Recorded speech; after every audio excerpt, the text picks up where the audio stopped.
The United States education system has absolutely whitewashed slavery. It is far worse than anything you could ever imagine, than anything you were ever taught. They put human beings in the zoos for entertainment. In 1906, a man named Ota Benga was placed inside the monkey house at the Bronx Zoo as a part of what was essentially presented as a missing link exhibit. They had signs on the exhibit suggesting that he was a part of evolution and that he was closer to monkeys than to people. And they would pay 25 cents to watch him fight with orangutans for rotten fruit. And he didn't just come from nowhere. He was a survivor of the Congo under King Leopold II, which, if you know nothing about that, entire villages were being wiped out. Ota Benga's parents were killed. And a businessman named Samuel Phillips Verner promised him safety and instead brought him to the United States and handed him over to the zoo director, who was looking for an eye-catching exhibit in his primate house. And the media didn't step in either.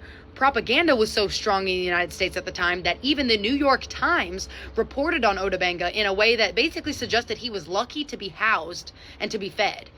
And Ota Benga began to fight back, right? He starts distancing himself from crowds that were staring at him. He starts targeting visitors with a bow and arrow. Outrage starts growing, right?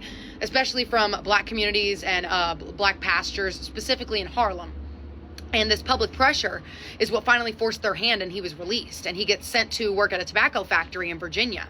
He changes his name to Ota Benga, trying to fit in with American life. But his only dream was to return home. He wanted to go back to the Congo. But because of World War I, that was impossible. So he gets depressed, and he never fully recovers. And in 1916, he shoots himself with a revolver and kills himself. And the Bronx Zoo didn't issue an official apology until 2020. And he wasn't the only one placed in zoos for entertainment in the United States. In the 1904 St. Louis World's Fair, over 1,000 Filipinos were placed on display in fake villages. The United States was trying to showcase its new empire that we bought from Spain, the Philippines, as a form of propaganda.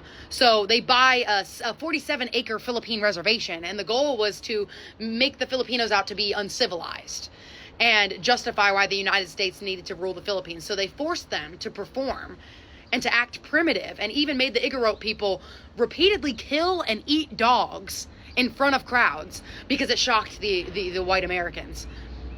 And it made people think that what the United States was doing for the Philippines was a great thing. And they were forced to live through the Missouri winter weather in traditional Filipino clothing. And dozens of them died from pneumonia and disease. And if you think this is ancient history, it's not. The human zoos didn't end until 1958. The civil rights movement was right around the corner, to put it into perspective. So when we talk about racism like it's just old laws or something that happened a long time ago, we're leaving out the part where people were displayed, humiliated, and killed so that people could be entertained. And if you think this still doesn't seep into entertainment today, ask yourself this. Why do clowns have overdrawn lips, big noses, and afros? Where do you think that look came from? It traces back to minstrel shows where white performers mocked black people for entertainment, because this country didn't build systems just on exploitation. It built it on entertainment too. Holy shit. Yo, it's your boy Scooty. Welcome back to another episode of NBH TV, Not You Born Hustlers TV. And today, we bringing y'all some knowledge, man. Yeah, we bringing y'all some knowledge. I didn't know that the USA was this cruel. When I heard this story, it really made me feel some type of way, because I'm like, damn, not only did y'all beat us, humiliate us, took us away from our family, but damn, we was used as entertainment in the zoo as well. Damn, that's kind of evil, man. I wonder who was putting these rules and regulation. Was it the U.S. government? Like, who could we blame for this? Because this is cruel. This is the most nastiest work I've ever seen. And the fact that they waited years and years and years and years and years just to even apologize is just disheartening. And it just really goes to show you how we celebrate and we participate in some of the most gruesomest things, and we don't even know it. What about the stuff that we don't know about? What about the stuff that they didn't apologize about? It's nasty, man, but I'm going to show y'all the news clip that she was talking about. I had to dig a little deep to find it, but let's go. Stay tuned. See you soon. Tonight, the Bronx Zoo is apologizing for a shameful and shocking episode from 114 years ago. The zoo acknowledges past leaders participated in racism that robbed an African man of his humanity by putting him on display in the zoo's monkey house.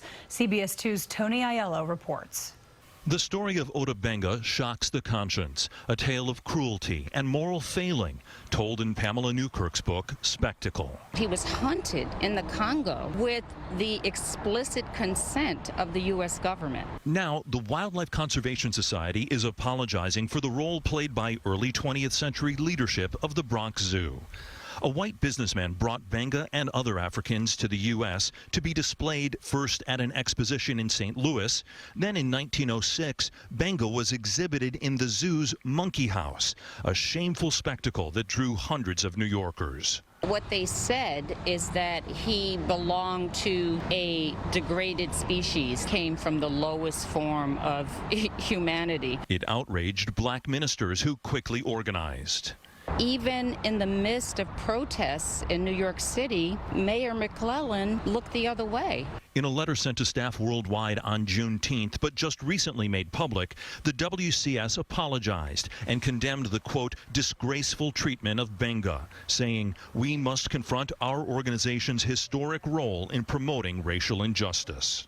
I thought it was, of course, long overdue. NYU professor Newkirk hopes more institutions reckon with their racist acts of the not-so-distant past.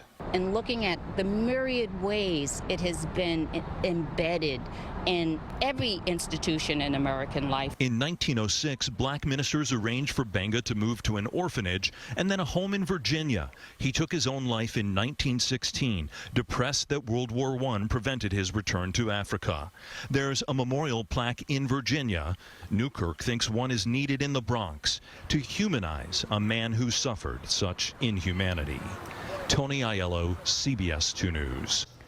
The Wildlife Conservation Society says in addition to the apology, it is taking steps to reaffirm its commitment to social, racial, and environmental justice. Just crazy on all levels. Hard to believe it even happened. Just a century ago, too. Yeah. Wow. Yeah, man, this is all right. Coming up on 910, and it. Yeah, man, this is one of the most gruesomest stories I ever came across, to be honest, and I wish that it wasn't true. You know, there's certain things in this world that you just like, damn, I wish this not true. You know what I'm saying? You just hope that somebody wouldn't be that gruesome. You would hope that somebody wouldn't be that evil to actually put a human in there to fight monkeys. And man, this type of stuff just really pull on my heart, because it's like, damn, what are we really worth to these people? What are we really worth to this place called the United States? And like old girl said, if they did stuff like that then, what about now? What about now? I'm more concerned about now, because it's like, what are y'all not capable of doing? And when I say that, I'm talking to the government. It's like, but I got another video, y'all. Stay tuned. See you soon.